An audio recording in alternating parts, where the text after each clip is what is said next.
Happy New Year's Eve. I want to leave you with 3 really good stories in the news today to take us out of 2025 and into 2026, where we, the American people, get to help shape the future of this nation. I'm telling y'all, the pro-democracy resistance is alive and well and building power, and I'm looking forward to what we're going to do over the next year. So the number one story, I heard this first thing when I woke up this morning. Democrat Renee Hardman made history in Iowa.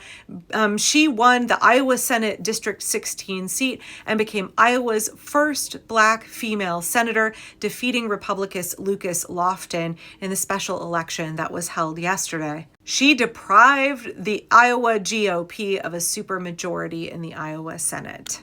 Now, keep in mind, over the last several years, Iowa has moved farther and farther and farther to the right. And yet we've seen multiple times this year Democrats get elected in different races across Iowa. I went to Grinnell College. When I went there, the state was very purple. But it's made this shift to the MAGA side, and now I wonder if we're seeing it move back. Hardman earned 71.4% of the vote, y'all. This was a crushing defeat against the Republican. Hardman said in her victory speech, "We ran to make life better for real people. I ran to fight for people like you." So again, historic because she's the first Black woman to be elected to the Iowa Senate. It's important because another Democrat has been elected in a red state. It's also really important because they are depriving the Republicans of a supermajority, and that means they have to get Democrats to flip and vote with them in order to confirm any of Governor Kim Reynolds' nominees to state agencies, boards, commissions, etc. Well, doomer influencers are making videos about how we're cooked and we're never going to have elections again. Democrats are consistently winning elections all across this country all year long. And as we go into the midterms here in 2026, we've got to be pushing each other. We got to get real hyped up about the midterms. I don't think elections in and of themselves can save us, right? But they are a key component of our multifaceted approach to reclaiming democracy. We all are super voters. We vote in every election. We work with Get Out the Vote movements. We volunteer to be poll watchers. We volunteer in whatever capacity. We encourage everybody to get registered to vote, everybody to turn out to vote. We educate people about the barriers, the encumbrances that the Republicans are putting up to make it harder for people to vote. And then we help remove those barriers so that people can access their right to vote here in the U.S. in 2026. Okay, so Iowa, well done. Mad props, Iowa. Moving on to story number 2. Oh, my apologies for that Iowa story. I was referencing a piece in the Des Moines Register by Marissa Payne. For this next story, it's a piece out in NPR today talking about the woes at the Kennedy Center. And I love how NPR did not call it the Donald J. Trump and John F. Kennedy Center. They didn't call it the Trump and Kennedy Center. They are still referring to it as the Kennedy Center.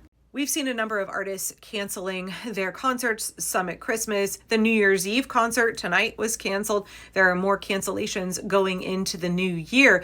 All of that is because of Donald Trump and all of the shit that he's pulling and the way that he tried to rename the Kennedy Center and slap his name up there. Throughout the year, I've really been challenging celebrities, musicians, artists, movie stars, etc., to use their platform, to use their audience, their reach in order to advocate for democracy, to take a stand against a would-be autocrat.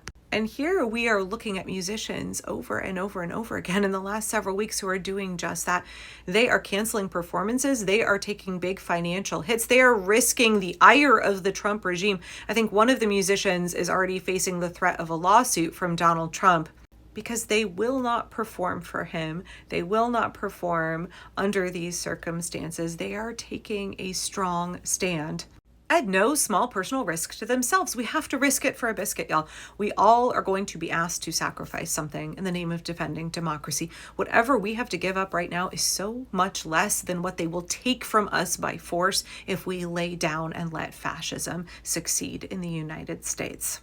A quote here from Doug Verone and Dancers, a group based in New York, that posted on their Instagram that they would pull out of performances slated for April 2026 at the Kennedy Center. They said they can no longer permit themselves nor their audience to step inside this once great institution. I really encourage you to go look up this NPR piece and look at the list of performers that are canceling and see where else they're performing and see if you can contribute. You can go buy a ticket to watch them somewhere else.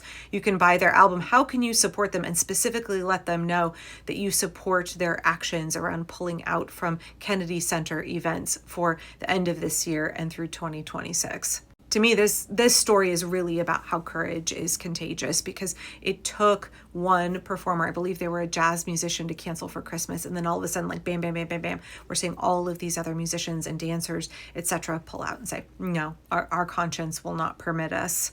Takes one person to stand up and be brave. And it's not just what they're doing that matters. It's the way that they inspire, encourage, motivate other people to stand up and be brave as well. Okay, on to the third piece of good news for today, the last day of 2025. This is a piece that came out in the AP this evening. It's by Michelle Price and Jamie Ding. And it talks about how Donald Trump has announced that he's dropping the push for the National Guard in Chicago, LA, and Portland, Oregon. What? What's that? Donald Trump is tacoing yet again. He's decided that he is no longer going to push for troop deployment in Chicago, LA, and Portland.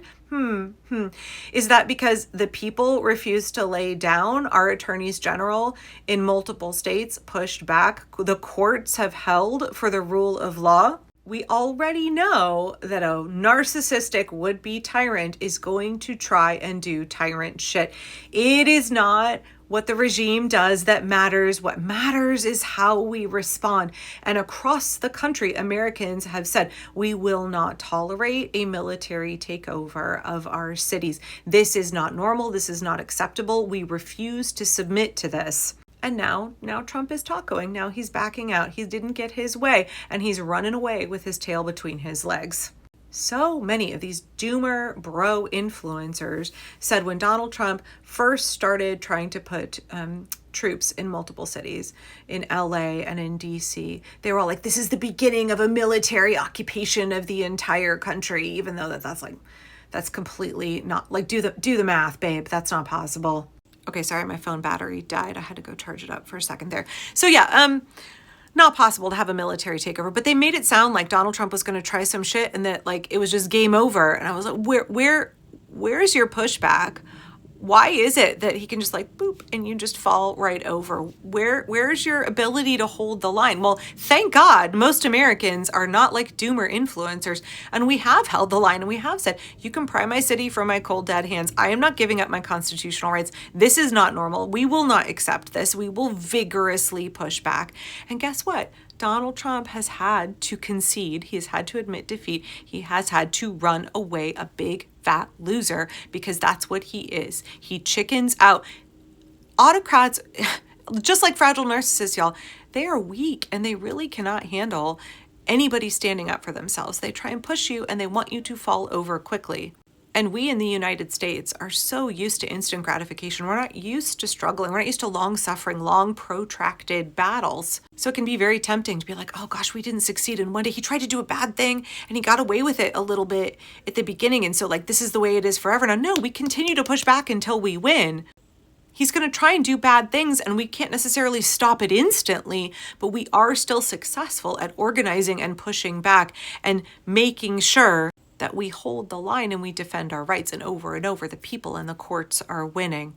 To me, this is a great way to end 2025 as a resident of Portland, Oregon, especially. So many people, so many of my friends and neighbors had such big fears about a military occupation of our cities. So many people were just really giving in to their anxiety. And I think it was really difficult for a lot of folks.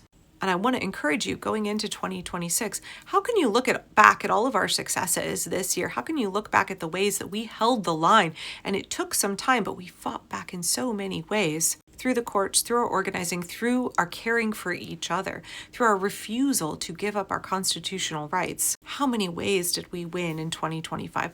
We are not going to have an instant victory. This is going to be a long way out of this. This is a long road, y'all. Every victory in every skirmish really, really matters. Holding the line in every single possible way really, really matters. So when he tries something big and scary in 2026, I want you to look back on what happened with the National Guard and how he failed. I want you to look at what he tried to do with CONGRESSIONAL and failed. I want you to look at how MAGA politicians got their asses handed to them all across the country in elections this year. I hope you enjoyed those 3 stories as much as I did, and I hope you have a happy new year, and I'll see you in 2026.